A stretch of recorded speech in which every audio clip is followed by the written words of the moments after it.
Hello, it's me again. Basically, I've been up to a lot of stuff. Uh, More or less, I finally got the lighting situation down, although I still think I need to take that poster off there because it's creating an annoying glare, but whatever. The mic I figured out I have to have pretty damn close to my voice. I gotten it just to the point where it doesn't come in the shot, but whatever. Anyway, that's all camera stuff. I've already talked about that enough as is. Pretty much within the last 2 or 3 weeks, I've gotten in the habit of starting to edit videos like I used to. I did the first game capture for Spec Ops The Line. Basically, the capture process itself went reasonably all right, but the audio recording was what was rough. Specifically, recording it in Audacity while I'm actually recording, or rather capturing the game footage, it was a big problem. Mainly in trying to sync up to certain parts and also editing it after the fact. But the quality did come out pretty good, the game capture itself. It's just like I said, the audio syncing and all that kind of stuff was what the main problem was. In addition to that, I sort of am starting to get the hang of Adobe Premiere. Well, it's still a little bit tricky. Doing cuts and stuff seems way more complicated than it needs to be. I'm somewhat tempted to see what Final Cut Pro is like, just to see if it's simpler, because Premiere is great and everything, and it has a lot of options, but it's just way too complicated for what I'm needing to do, which is just simple cuts and syncing up audio with the actual footage itself. Beyond that, I haven't been up to a whole lot. I did get a new capture device. The one I have right now, the one that got the game captures from before, was the Hauppauge HD PVR, which it works great, but it only has component set up, and it's not great for capturing higher quality stuff. Also, it's really bulky. I mean, it's about the size of like this box. It's not conducive. So I went ahead and splurged on Valentine's Day and got a Elgato Game Capture HD. It's about the size of, maybe about the size of external hard drive, like one of the wallet size ones. And it works pretty good. It has HDMI input-output, which is great because it means only one cable as opposed to component where you have like 6 or 7 cables. So it's pretty good. And I went ahead and started testing that out last night. I checked out Aliens Colonial Marines. I got it from Redbox and figured, hey, I'll go ahead and try out the new device and I'll see if it, if I can get the streaming on it. Because Elgato has this software set up. It actually has decent software with it, unlike the Hauppauge, to where you can actually stream from the Elgato onto Twitch or whatever. And I did stream for a while. Audio levels are still a little bit tricky on that. I need to figure out the exact balance between the video and the audio because it was creating problems. One thing I also found out, when you're streaming stuff, if you want to capture the actual audio itself, it's best to have a headset instead of like a snowball mic, because a snowball mic you can put reasonably close and the sound quality will come out really good in your voice, but you'll also have some game overlap sounds. Basically, you have the game capture audio going, and then you're playing the game on the actual TV, and so the audio from the TV comes and echoes over the actual game capture itself. So you're hearing like the game audio twice. Also, it tends to drown out your own voice when you're speaking into it. So bottom line, if I ever do any more streaming and game capturing, it'd probably be best to get one of those headsets with a good microphone on it, just for streaming though. So far I've been playing through most of Aliens Colonial Marines. I think I've gotten about halfway through it.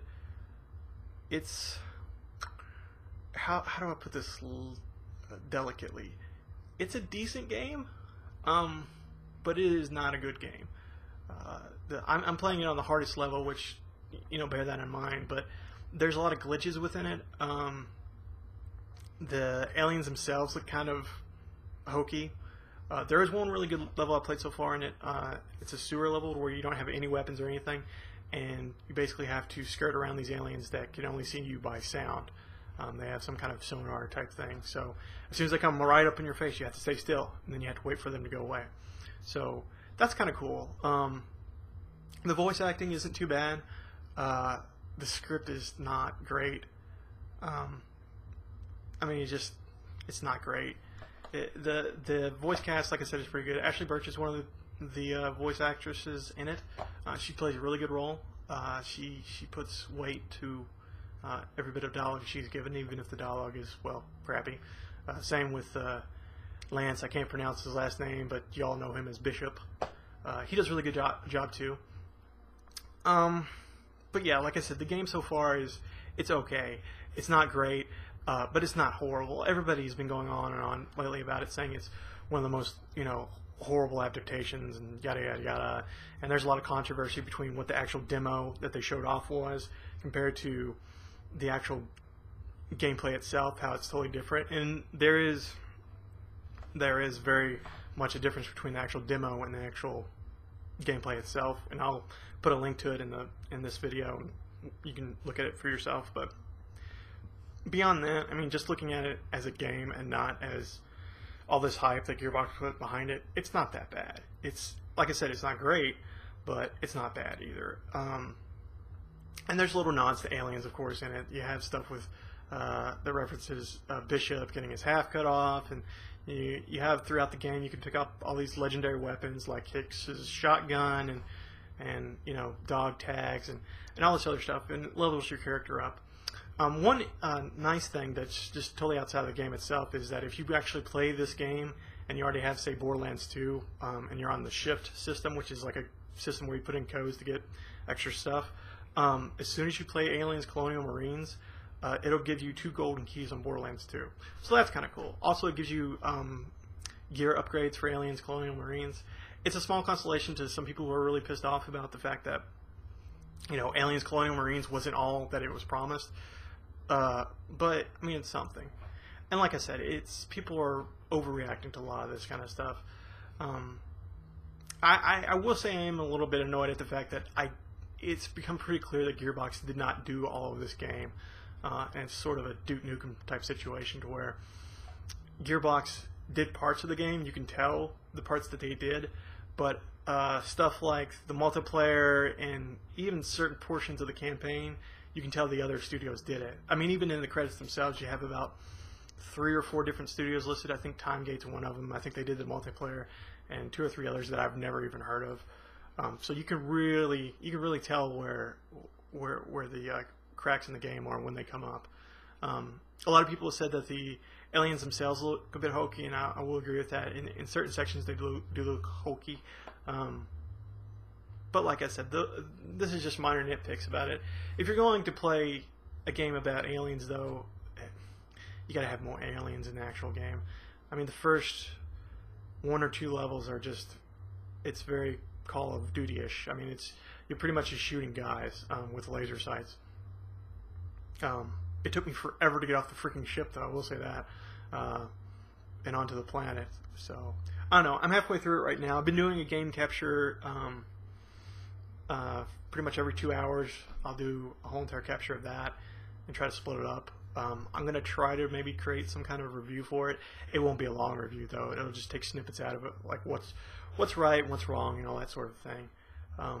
But that'll take some time because I still have to finish the game. So far, I've put in about 6 hours, I think, altogether with streaming and what I've captured on the device so far. Statistically speaking, it's only supposed to take me 8 hours tops, but I'll probably go way over that. I'm also playing it on 360, so the graphics are even lower than what they're supposed to be. Although I have heard on the PC version, it's like the facial animation and stuff still looks like crap.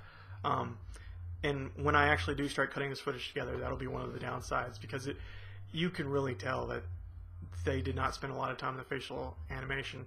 I honestly think it's like I said before, it's a situation of like Duke Nukem Forever, to where they had a hand in it, but at the end of the day, they were just supposed to, I think, after a point, just get it done. Which Gearbox is good at finishing stuff, but that doesn't always mean that game will be good if they rush it.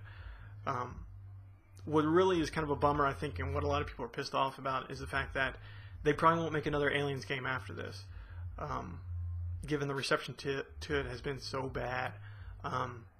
Not to mention, you have one of the main writers, he kind of left on a cruise, around that same time, and I know that I'm not saying that there's any kind of ulterior motive, but he left at the right time because the story has huge holes in it, which I'll go over in the video that I edited.